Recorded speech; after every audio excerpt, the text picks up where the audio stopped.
જામનગરમાં મનપા ચૂંટણીને લઈ રાજકીય ચહેલપહેલ તેજ બની છે ત્યારે શહેર ભાજપ દ્વારા વિકાસના વચનો સાથે પોતાનું મહત્વપૂર્ણ મેનિફેસ્ટો જાહેર કરવામાં આવ્યું છે।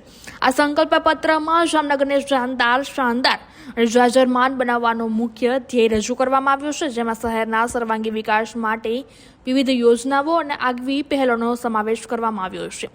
આ પ્રસંગે કેબિનેટ મંત્રી અર્જુન મોઢવાણિયા, પ્રભારી ધનસુખ ભંડેરી, શહેર ભાજપ પ્રમુખ બીનાબેન કોઠારી અને ધારાસભ્ય દિવેશ અકબરી સહિતના અગ્રણીઓની ખાસ ઉપસ્થિતિ રહી હતી। નેતાઓએ જણાવ્યું છે કે આ મેનિફેસ્ટો માત્ર વચનો નથી, પરંતુ જામનગરના વિકાસ માટેનો સ્પષ્ટ રોડમેપ છે। હવે જોવાનું રહ્યું છે કે આ સંકલ્પ પત્ર મતદારોને કેટલો પ્રભાવિત કરે છે અને ચૂંટણીના પરિણામમાં કેટલો ફેરફાર લાવે છે। યશસ્વી પ્રધાનમંત્રી નરેન્દ્રભાઈ મોદીના માર્ગદર્શન હેઠળ વર્તમાન ભારતીય જનતા પાર્ટીની ભૂપેન્દ્રભાઈ પટેલની આગેવાની હેઠળની સરકાર અને ભારતીય જનતા પાર્ટીના અધ્યક્ષ જગદીશભાઈ વિશ્વકર્માના રાહબરી નીચે ગુજરાતની અંદર શહેરોનો અદ્ભુત વિકાસ થઈ રહ્યો છે। પ્રધાનમંત્રી શ્રી જ્યારે ગુજરાતમાં મુખ્યમંત્રી હતા ત્યારે 2005માં શહેરી વિકાસ વર્ષની ઉજવણી કરી હતી। એ પછી ગયા વર્ષે ફરીથી 20 વર્ષ બાદ શહેરી વિકાસ વર્ષની ઉજવણી કરી અને એ ઉજવણીના સંદર્ભે આપણે ગુજરાતનું સૌથી ત્રીજા નંબરનું મોટું બજેટ શહેરી વિકાસ માટે ફાળવેલું હતું।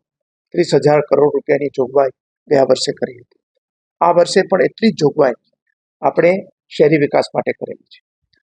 ગુજરાત હવે માત્ર ગ્રામ્ય વિસ્તાર નહીં, પરંતુ જેટલું ગ્રામ્યમાં વસ્તી વસે છે એટલી જ વસ્તી આજે 50% જેટલી વસ્તી શહેરોમાં છે।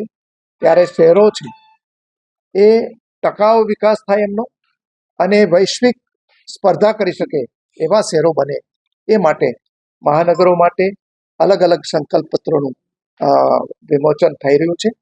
એ સંદર્ભે આજે જામનગરને શાનદાર અને જાજરમાન બનાવવાનો સંકલ્પ આજે અમે રજૂ કરીએ છીએ અને એમાં આ સંકલ્પ પત્રની અંદર આગામી જે 5 વર્ષોની અંદર વિકાસના કામો થવાના છે એમાં મહત્વના જે કામો છે આખું સંકલ્પ પત્રમાં વિવરણ કરેલું છે, પરંતુ જે મહત્વના સંકલ્પો છે એ આપની સમક્ષ રજૂ કરીએ છીએ। જામનગરની અંદર સુંદર રિંગ રોડ આવેલો છે, પરંતુ એ રિંગ રોડ હવે નાનો પડે છે। શહેર વિસ્તરવું છે એટલા માટે 13 કિલોમીટર લાંબો નવો ગ્રીનફિલ્ડ રિંગ રોડનું આયોજન કરવામાં આવેલું છે અને એ પણ આ 5 વર્ષ દરમિયાન એનો પણ અમલ કરીશું। જામનગર શહેરની અંદરથી અનેક ફાટકો દૂર થયા છે, પરંતુ જે બાકીના ફાટકો છે એ જે પ્રધાનમંત્રીશ્રીએ ફાટક મુક્ત ભારતની કલ્પના કરી છે એ પ્રમાણે આગામી દિવસોમાં આપણે ફાટક ઉપર આરઓબી કે આરયુબી તૈયાર કરીને એ ફાટક મુક્ત બનાવીશું। જામનગર છે ઔદ્યોગિક રીતે ધમધમતું શહેર છે, પરંતુ સાથે સાથે એ શહેર ગ્રીન શહેર પણ એટલા માટે અર્બાન ફોરેસ્ટનું પણ ઊભા કરવાનું આયોજન કરેલું છે। જે નવા ગામો ભળેલા છે અને બીજા જે તળાવો છે એ તળાવોનો પણ આપણે વિકાસ કરીશું અને સાથે આ રંગમતી નદી અને નાગમતી નદી ઉપર આપણે નવો જે રિવરફ્રન્ટ બનાવવાનું પણ આયોજન કરેલું છે। શહેરની અંદર વપરાતી વીજળી છે એ ગ્રીન એનર્જી મારફતે મળે એટલા માટે સોલાર પાર્ક મહાનગરપાલિકા બનાવે એવું આયોજન પણ કરેલું છે। શહેરનો ટ્રાન્સપોર્ટ જે છે એનો મહત્તમ ઉપયોગ લોકો કરે પબ્લિક ટ્રાન્સપોર્ટ, એટલા માટે નવી 50 જેટલી ઈ બસ લાવવાનું પણ આપણે અહીંયા આયોજન કરેલું છે। ઘરનું ઘરના સ્વપ્નનું પૂરું કરવા માટે આગામી 2 વર્ષમાં 1600 જેટલા નવા આવાસો બનાવવાનું પણ આયોજન થયેલું છે। જે 1404 જેટલા જે આવાસો છે એ આવાસોને રીડેવલપમેન્ટ કરવાનું પણ આપણે આયોજન છે। રણજીત સાગર ડેમને સ્ટ્રેન્થનિંગ કરવાનું આયોજન છે, જેથી જે આપણા શહેરને પીવાનું પાણી પૂરું પાડે છે। એ ઉપરાંત ભૂગર્ભ ગટરનું જે નેટવર્ક છે એ નેટવર્કને પણ આપણે જે બાકી રહેતા વિસ્તારો છે એને જોડીને અને વર્તમાન ભૂગર્ભ ગટરનું નેટવર્ક છે સ્ટ્રેન્થનિંગ કરવાનું પણ આયોજન છે।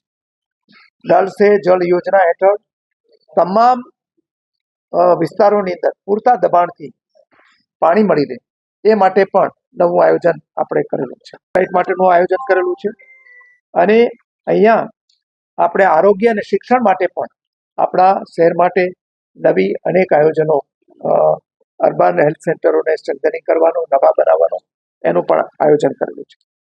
રમતગમતના ક્ષેત્રની અંદર આપણે એક નવું 42 કરોડ રૂપિયાને ખર્ચે એક રમતગમત સંકુલ બનાવવાનું પણ આયોજન છે.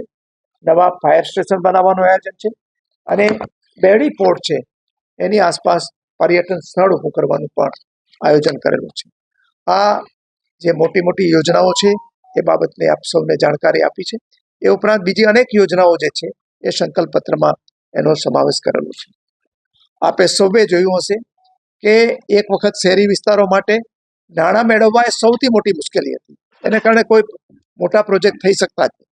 પરંતુ આજે આખા જામનગર શહેરની વચ્ચેથી એક છેડેથી બીજે છેડે કોઈ પણ સ્ટોપ લીધા વગર જઈ શકાય એવો જે આરઓબી બન્યો છે, જેનું માનનીય મુખ્યમંત્રીશ્રીએ 3-4 મહિના પહેલા જ ઉદ્ઘાટન કર્યું, એ એક આખા સૌરાષ્ટ્રનો એકમાત્ર લાંબામાં લાંબો બ્રિજ પણ બનાવ્યો છે. એવા અનેક પ્રોજેક્ટ આપણે જામનગર શહેર માટે લાવી રહ્યા છે. ત્યારે આ વિકાસની રફતારની અંદર જામનગરની જનતાએ જે રીતે યશસ્વી પ્રધાનમંત્રી નરેન્દ્રભાઈ મોદી ઉપર વિશ્વાસ મૂકી અને સાથે રહ્યા છે, ગુજરાતના મુખ્યમંત્રી શ્રી ભૂપેન્દ્રભાઈ પટેલની આગેવાનીમાં આજે ગુજરાત જે હરણફાળ ભરી રહ્યું છે વિકાસની, એમાં સૌની સાથે જોડાય એવી મારી સૌ નાગરિકોને અપીલ છે. જય હિન્દ. ખાસ તો ટ્રાફિકની સમસ્યા જામનગર શહેરમાં વધી રહી છે, વસ્તી વાહનોની સંખ્યા વધી છે, તો એવો કોઈ 5 વર્ષ પછી એક્શન પ્લાન થશે કે આ ટ્રાફિકની સમસ્યા ખાસ દૂર? અત્યારે જે એક્શન પ્લાન મેં તમને કીધું એ રીતે 50 જેટલી ઈ બસ આપણે અહીંયા લઈ આવવાનું આયોજન કરેલું છે, જેથી પબ્લિક ટ્રાન્સપોર્ટ સૌથી વધારે નાનો ટ્રાન્સપોર્ટ ઘટે, ટુ વ્હીલર્સ અને બીજા, અને લોકો એનો ઉપયોગ કરતા થાય તો પર્યાવરણ પણ સારું રહે અને સાથે સાથે જે રોડ ઉપર છે એ રોડ પરનું જે દબાણ છે એ પણ ઘટે. Thank you. વિકાસ